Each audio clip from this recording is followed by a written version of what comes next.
Lawrence Bishnoi गँगनं अभिनेता सलमान खानच्या हत्येचा प्लॅन आखलेला होता। सलमानला त्याच्या पनवेलच्या फार्म हाऊस जवळ हल्ला करण्याचा बिश्नोई गँगचा प्लॅन होता आणि यासाठी लॉरेन्स बिश्नोई गँगच्या कपिल पंडित, संतोष जाधव आणि सचिन बिश्नोई थापन यानं सलमानच्या फार्म हाऊस जवळ एक रूम भाड्यावर घेतलेली होती।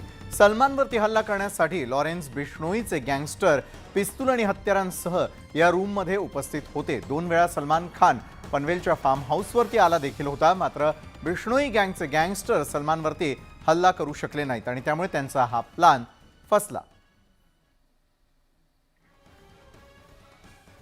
सध्या बिश्नोई गँगच्या टार्गेटवरती असलेल्या सलमान बाबतीत आणि सलमान प्रकरणामध्ये ज्या प्रकारे पूर्वी धमकीचे प्रकार घडलेले होते त्यानंतर आणखी एक खुलासा या प्रकरणामध्ये होताना दिसून येतोय। सलमानवरती हल्ल्याचा प्रयत्न फसलेला आहे, मात्र लॉरेन्स बिश्नोईच्या निशाण्यावरती सलमान असल्याचं पुन्हा एकदा अधोरेखित झालंय।